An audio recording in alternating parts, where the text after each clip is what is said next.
cultural heroism through rewriting representation. Cultural heroism is the act of dismantling limiting narratives and boldly rewriting what it means to be Black through visibility, vulnerability, and visionary creation, which is especially important because of how media reinforces bias in subtle, coding ways. And this is pushed in news media, social media, politics, literature, education, and pop culture, pushed through repetitive stereotypes, one dimensional roles, and underlying themes and tropes, which are built into our institutions and negatively affect everyone. And one hero who's working to combat this is author Jacqueline Woodson, who was born in 1963 in Columbus, Ohio. She's authored over 40 books in various age groups, with her main body of work being in children and young adult literature. And however, she believes that all of her work is for all people who are curious and thinking about the world and thinking about how they can have an impact on it.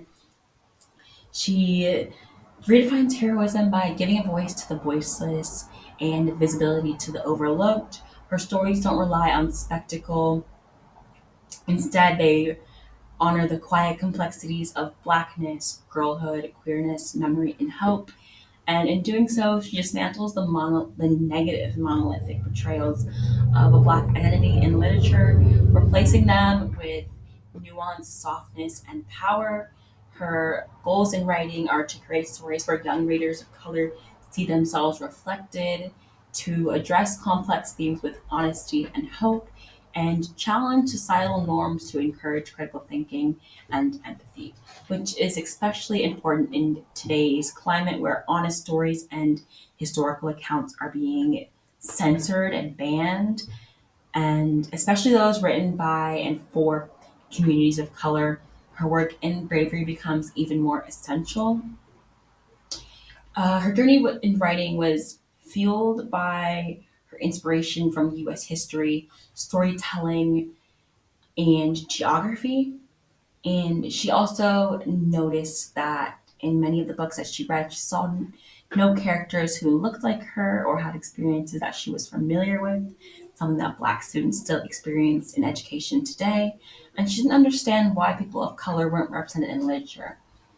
So her work was fueled towards her desire to fill that void that she experienced as a reader, searching for relatable characters. She was influenced by literary giants like James Baldwin, who tackled race and identity head on.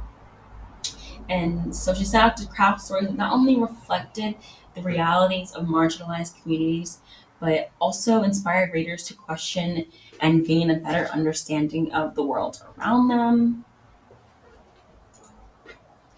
She believes in addressing challenging topics head on, providing discussion for topics that may have otherwise been overlooked.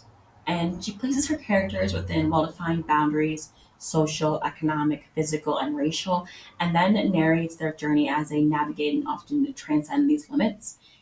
And despite addressing serious societal issues, her stories are imbued with hope, reflecting her belief in resilience of the human spirit. In racial and identity topics, many of her work explore the intricacies of racial identity and the African American experience. In Brown Girl Dreaming, she recounts childhood memories and touches on the civil rights movement and her personal journey of self discovery. In Family and History, the significance of family bonds and understanding one's heritage are central to her narratives. Show Wei traces the lineage of a strong women in a family, highlighting the importance of passing down stories through generations. In Gender and Sexuality, Woodson addresses topics of gender roles and sexual identity with sensitivity and depth. The House You Pass on the Way explores a young girl's exploration of her emerging sexual identity and the crisis that she experiences. In social, economic, and challenges, her characters often confront issues related to class and economic disparity. Miracle Boys delves into the lives of three brothers navigating life after the loss of their parents in an urban setting. In friendship and coming of age, the trials and triumphants of adolescence and the power of friendship are recurring themes. And Another Brooklyn reflects on the bond between a group of girls in Brooklyn in the 1970s. And besides her literary work, she's also created the Baldwin for the Arts, a residency program named after James Baldwin, which is designed to support diverse artists by providing them with the resources and an environment to create their work. And this is something that she actually wished that she would have had when she was an upcoming artist. Just a place to be seen, heard, and validated. And she also was featured in the Netflix series Bookmarks celebrating Black voices, where her book The Day You Begin is featured. And she's also won numerous awards: the Guggenheim Fellowship Award, the 2020 MacArthur Genius Award, the Hans Christian Andersen Award, the Astrid Lindgren Memorial Award, the Margaret Edwards Award for Lifetime Achievement, etc. And why she's important to me is because her work dismantles the idea that protecting children means shielding them from the realities of the world.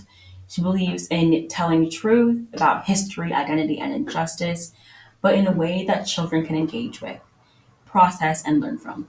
Her work doesn't shy away from complexity. Instead, it offers young people a space to be seen and to ask questions and to understand that their experiences matter. And this mission is personal for me. Growing up, whether I was reading for school or for fun, I rarely saw characters who looked like me or that reflected my life. And when black people were included, it was often through a negative lens, absent of empowering, beautiful, and the joyful stories of blackness that are out there.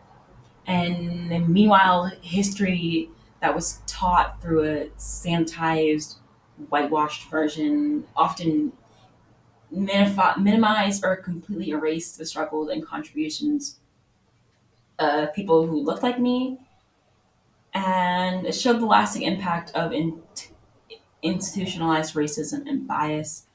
And not having access to stories like Woodson had a deep impact on how I saw myself, and it affected my self identity and sense of self worth. And I'm still reckoning with the effects of that invisibility today, the kind of confusion that comes from being made to feel like othered or treating like I didn't belong in spaces that were never built with me in mind.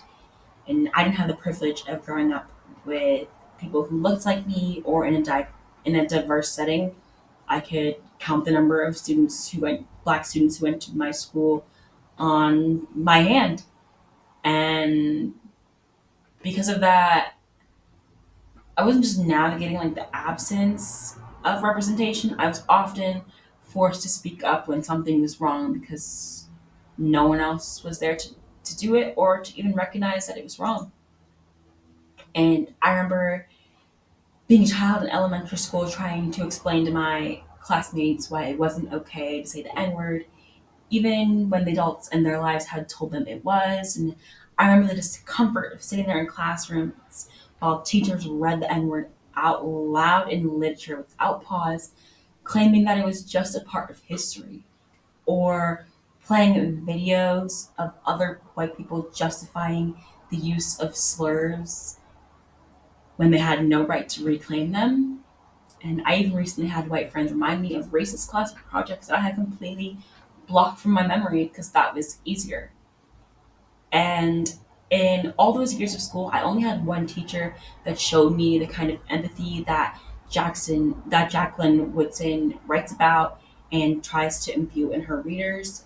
That teacher actually pulled me and another black student aside and let us know that she'd be showing images of lynching in class the next day and gave us a chance to step out if we needed to. And I cried in that moment because no one had ever made space for my emotions like that or recognized that this part of history might be difficult for a student to see again, even though they've seen it over and over again. And I still cry about it today. And that's what Jacqueline Woodson's work means so much to me. I wish I had known about her books growing up. Some of them, a lot were published by the time I was out of primary education. But I wish they had been available or promoted to me, but also promoted for my classmates, not just in school libraries. But that absence of representation didn't just harm me, it changed my classmates and how teachers saw me and treated me too. And her work with representation in classrooms is especially important for those reasons and so many other.